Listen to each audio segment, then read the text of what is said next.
बिस्मिल्लाहिर्रहमानिर्रहीम अस्सलाम वालेकुम। तो कैसे हैं आप लोग? उम्मीद है बिल्कुल ठीक ठाक होंगे और बहुत मज़े में होंगे। मैं भी अल्हम्दुलिल्लाह बिल्कुल ठीक हूँ। तो भाई ये शादियाँ और ये उसकी रस्में, तो ये है एक और शादी की रस्म जो मैं आज आपके साथ शेयर कर रही हूँ। मतलब ये वाली रस्म तो बहुत सारे लोगों ने देखी होगी, लेकिन इसके बाद जो रस्म आएगी ना वो मुझे नहीं लगता किसी और ने देखी होगी। तो ये तो दूल्हा दुल्हन अभी शांति से खेल रहे हैं, मतलब अंगूठी ढूंढने वाला जो गेम होता है ना वो हो रहा है, और ये बारात का नेक्स्ट डे है। और उसके बाद ये देखिए, मतलब ऐसी भगदड़ मची है ना फ़ौरन ही कि मतलब मेरी खुद समझ में नहीं आया ये हुआ क्या था। और ये जो वीडियो क्लिप है ना ये मेरे कैमरे की नहीं है, क्योंकि इतनी ज़्यादा भगदड़ मच गई थी ना, तो मैंने अपने कैमरे से नहीं बनाई थी। तो ये मैंने किसी और के फ़ोन से ली है, और इसके बाद जो आएगी वो मैंने खुद बनाई थी साइड में खड़े होकर। तो देखिए ये हो रही है चौथी। तो ये हमारे यहाँ मतलब पहले होती थी, और फूफी जान क्या, तो ये आज भी वैसे ही हुई है जैसे ये मतलब लिटरली खेली जाती थी। चौथी का मतलब है कि ये टमाटर और ये केक और ये सब कुछ इंतज़ाम किया गया था सामान का, और उससे खेली जा रही है चौथी, एक दूसरे को मार मार के ना। और उस टाइम दूल्हा दुल्हन जो वो अंगूठी ढूंढ रहे थे ना, उसके फ़ौरन ही बाद ये जो चौथी वाली रस्म है ना ये स्टार्ट हो गई थी। तो ये देखिए पानी क्या है, टमाटर क्या है, और केक मतलब स्पेशली मंगाया गया था इस सब के लिए। ये देखिए इतनी सर्दी के मौसम में ना, मतलब पानी तो ऐसे मतलब वो भी ठंडा पानी, कोई गर्म करके नहीं लाया, ये पानी ये ठंडे पानी से खेली जा रही है मतलब चौथी। और ये फूल हैं और टमाटर हैं, जिसको फूल पड़ जाएं, जिसको टमाटर पड़ जाएं, जिसको केक लग जाए, और पानी, मतलब ये चार पांच चीज़ें थी जिसको हथियार बना के ये चौथी खेली गई है। और ऐसी खेली गई है कि मतलब आसपास के लोगों ने भी ना अपने खिड़की दरवाजे बंद कर लिए थे, क्योंकि टमाटर जा रहे थे उनके घर में, और ये शादन में, और बच्चे खड़े थे सीढ़ियों के पास। और मतलब जब हमारे पास आई तो बस हाथ जोड़ के रोक दिया था, क्योंकि हम लोग तैयार थे बिल्कुल किला घूमने जाने के लिए। और अगर ये पानी वानी पड़ जाता है तो फिर मतलब पूरा दिन यहाँ पे तैयार होने में दोबारा निकल जाता और किले का टाइम खत्म हो जाता है। तो बस रोक दिया था और रुक गए थे, मान ली थी हमारी बात कि भाई हमें नहीं खेलनी, क्योंकि हम तैयार होके गए थे ऊपर। अच्छा, बस उसके बाद ना हम सब तो निकल आए थे किला घूमने जाने के लिए, क्योंकि हमारा तो पहले से ही प्रोग्राम था। आज का दिन जो गैप होता है ना बारात और वलीमे के बीच में, तो वो दिन था, तो इसमें हमने घूमने का प्रोग्राम बनाया था। और वो सारे लोग जिन्होंने चौथी खेली थी ना वो लगे हुए थे बाथरूम की लाइन में नहाने के लिए, और घर में है दो बाथरूम और इतने सारे लोगों का था नहाना।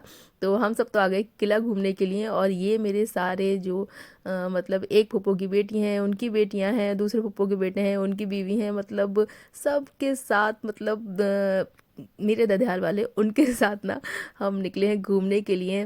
बताइए आप लोग, ऐसा कभी हो सकता है कि मतलब हम ऐसा कोई प्रोग्राम बनाएं कि वो अपने घर से घूमने के लिए आएँ और हम अपने घर से घूमने के लिए जाएं साथ साथ? तो बहुत मुश्किल है ऐसा प्रोग्राम बनाना, मतलब कभी किसी के पास टाइम नहीं है, कभी किसी के पास टाइम नहीं है। और ये जो शादियां होती हैं ना, यही मौका एक ऐसा होता है इसमें आप अपने रिश्तेदारी को ना रिन्यू कर सकते हो मेरे हिसाब से। मतलब बहुत टाइम से आप जिनसे नहीं मिले अपने रिश्तेदारों से, मतलब जाना चाहते हैं लेकिन जाना नहीं हो पा रहा, उनको बुलाना चाहते हैं लेकिन उनका भी आना नहीं हो पा रहा। तो ये जो शादियां होती हैं ना, ये मौका एक ऐसा होता है कि बस इसमें सब लोग एक दूसरे के साथ मिल लेते हैं, बातें कर लेते हैं, मतलब सोने का प्रोग्राम, नाश्ते का प्रोग्राम, खाने का प्रोग्राम, घूमने फिरने का प्रोग्राम बना लेते हैं। क्योंकि सभी लोग, भाई शादी है तो फिर तो जाना ही है टाइम निकाल के। तो बस ये मौका बहुत ही अच्छा होता है। तो अब मैंने भी खास करके शादियां अटेंड करना शुरू कर दी हैं, जो कि पहले मैं नहीं कर पाती थी। और जब तक जो काम नहीं कर पाओ ना वो आप नहीं ही कर पाते हो, जब तक आप सोच लेते हैं कि नहीं अब ये काम करना है, और तो फिर आप वो काम करने लगते हैं। ये सारे ही कामों का हिसाब है। तो फिर वो चाहे कोई भी काम हो, बड़े से बड़ा, छोटे से छोटा, जिसके लिए आप सोच लेना कि नहीं मुझे ये करना है, तो बस वो फिर आप कर लेंगे इंशाल्लाह। और ये आ गए थे हम झांसी का फेमस किला, मतलब जितने भी इंडियंस होंगे ना, और जो मतलब बच्चे होंगे और अब जो बड़े हो गए होंगे हमारी तरह, तो उन्होंने ना अपने बचपन में रानी लक्ष्मीबाई की फेमस स्टोरी ज़रूर सुनी होगी। मतलब क्लास में जब हिंदी के पीरियड में वो स्टोरी सुनाई जाती थी ना, तो अलग से एक मोटिवेशन अंदर से आती थी, मतलब सुन के उनकी स्टोरी के, मतलब कितनी बहादुर थी वो, और कितनी मतलब कैसे उन्होंने अंग्रेज़ों को मात दी, और मतलब किले को जीता, और ये सारी स्टोरी जो थी ना उसको सुन के मतलब अंदर से बहुत अच्छी वाली एक फीलिंग आ रही होती थी कि मतलब अच्छा ऐसे भी लोग थे। और ये किला झांसी की रानी का है, और बहुत ही बड़ा किला है और बहुत अच्छा बना हुआ है। मतलब अब ये बहुत अच्छा हो गया, जब मैंने इसे पहले देखा था काफ़ी साल पहले जब मैं झांसी आई थी, तो ये इतनी अच्छा तरह से नहीं बना था। मतलब किला तो वही था जो वो बना के गई हैं वही वाला है, लेकिन इसके जो गार्डन्स हैं, इसके जो मेंटेनेंस है, और जो मतलब बहुत अच्छा साफ़ सुथरा सा इन्होंने कर रखा है ना, तो वो बहुत अच्छा हो गया, पहले इतना अच्छा नहीं था। तो बच्चों को ना वैसे भी हिस्टोरिकल प्लेसेस आपको दिखानी चाहिए। और क्योंकि जो उन्होंने पढ़ा है सुना है वो सारी चीज़ें उनको देखकर मतलब रियलिटी में देखकर ज़्यादा अच्छी लगती हैं और एक वो रियलिटी वाली फीलिंग आती है। तो ये देखिए सारा झांसी यहाँ से कितना अच्छा दिख रहा है ना, मतलब व्यू बहुत अच्छा है। जितने किले पे आप ऊपर जाते व्यू उतना ही खूबसूरत होता चला जाएगा। और मतलब धूप निकली हुई थी और सर्दी का मौसम था तो घूमने का अपना ही मज़ा आ रहा था। और ये देखिए ये जो उनका एक स्लोगन है, नारा है, वो लिखा हुआ है खूब लड़ी मर्दानी, वो तो झांसी वाली रानी थी। मतलब सारे बच्चों ने पढ़ा होगा सुना होगा ये। और ये उनकी पिक्चर भी लगी हुई है यहाँ पे पूरे पत्थर पे। तो बस किले का चलते चले जाओ और चढ़ते चले जाओ ऊपर। तो देखिए किला यहाँ से कितना अच्छा लग रहा है। और ये जो किला है ना वो एक हिंदू कल्चर के हिसाब से बना हुआ है, जैसे जो जयपुर के किले हैं ना उस तरह की बिल्कुल फीलिंग आ रही थी, क्योंकि वो भी मेरे देखे हुए हैं सारे। और आगरा का किला उससे बिल्कुल अलग है ये, क्योंकि उसमें एक मुगल टच वाली फीलिंग होती है। तो वो बिल्कुल अलग है, ये बिल्कुल अलग है। खैर उन लोगों ने अपने अपने हिसाब से बनाए होंगे। और बस किला तो हम घूम ही रहे हैं आज। तो मैंने सोचा कि आज घूमते घूमते ना आपसे एक इंटरेस्टिंग से और एक इम्पॉर्टेंट टॉपिक पे बात करी जाए, जो कि हम बहुत सुनते हैं सोचते भी हैं उसके बारे में। और ये देखिए इब्राहिम साथ साथ इसको पानी की प्यास लगी हुई है बस। तो क्या है वो इम्पोर्टेंट टॉपिक, बताती हूँ आपको। एक वीडियो में देख रही थी, उसमें वो बात कर रहे थे रिश्ते और पैसा। मतलब सुनने में अजीब सा नहीं लग रहा कि रिश्तों को पैसे के साथ रखा जा रहा है, बात करी जा रही है उसके साथ, लेकिन हाँ अजीब सा लग रहा है सुनते ही। और अगर आपसे भी कोई ये सवाल करे कि आपकी ज़िंदगी में क्या ज़्यादा इंपॉर्टेंट है, आपके रिश्ते या पैसा, तो आप भी मतलब फ़ौरन इमोशनल होके और फ़ौरन जो आपके दिमाग में बात आएगी ना, जो मेरे भी दिमाग में आई थी कि रिश्ते, वाकई रिश्ते ज़्यादा इंपॉर्टेंट है, पैसों की क्या अहमियत है। लेकिन नहीं, अब प्रैक्टिकली सोचें और डीपली सोचें ना इस बात को, तो पैसों की बहुत इम्पोर्टेंस है आपके रिश्तों में, आपके हर एक रिश्ते में। मतलब चाहे वो कोई भी रिश्ता हो, कि मतलब आप अगर इमोशनली इस बात को देखेंगे तो आपको बिल्कुल ही बेकार बात लगेगी ये। और लगेगा आपको कि पैसों से और रिश्तों से क्या मतलब है, लेकिन मतलब है। और आपको ज़िंदगी इमोशनली तो नहीं जीनी ना खाली, आपको ज़िंदगी को प्रैक्टिकली भी जीना है। तो आपको उस पॉइंट ऑफ व्यू से भी सोचना ही पड़ेगा, देखना पड़ेगा चीज़ों को, कि पैसा भी बहुत इम्पॉर्टेंट है आपकी लाइफ में, जैसे आपके रिश्ते इम्पॉर्टेंट है। और उन रिश्तों को बेहतर बनाने के लिए ही पैसा इम्पॉर्टेंट है।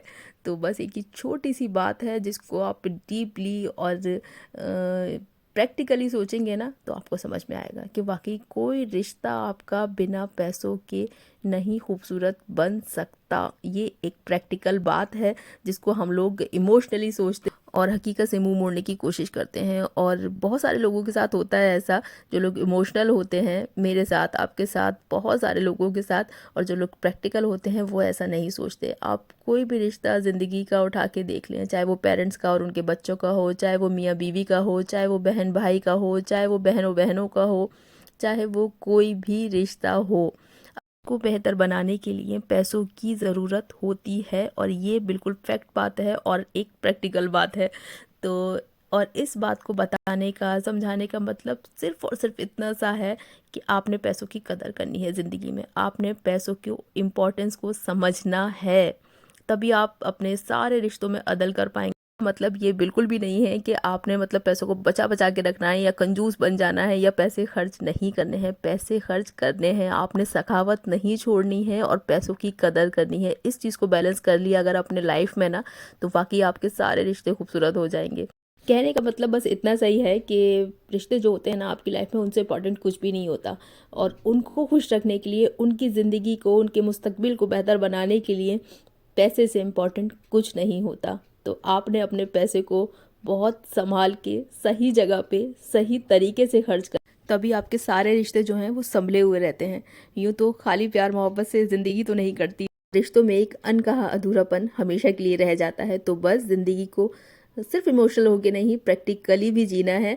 तो बातें करते करते हमने सारा किला घूम लिया, उसके बाद हम झांसी महोत्सव भी हो आए और उसके बाद हम आ गए थे घर। और ये है वलीमे की सुबह का टाइम, जहाँ पे चल रही है बेड टी और बहुत सारी बातें, मतलब वही लिहाफ और चाय और बातें। तो ये होती है शादी की रौनक। तो बस ये रौनक अब, वलीमे की सुबह और शाम को है वलीमा, फिर जाएंगे सब अपने अपने घर। तो ये वाला जो टाइम होता है ना, सुबह सुबह उठ के सबके साथ बैठ के चाय पीने का शादियों में, तो बस ये ना बहुत अच्छा टाइम होता है। ये जो यादें होती हैं ना, ये हमेशा रहती हैं आपके दिमाग में। और बस अब बैठे हुए हैं, बातें चल रही हैं। तो यहीं तक था आज का व्लॉग। कैसा लगा आपको प्लीज़ बताइएगा। अच्छा लगा हो तो प्लीज़ लाइक, थोड़ा ज़्यादा अच्छा लगा हो तो सब्सक्राइब, और ज़्यादा अच्छा लगा हो तो शेयर भी कर दीजिएगा।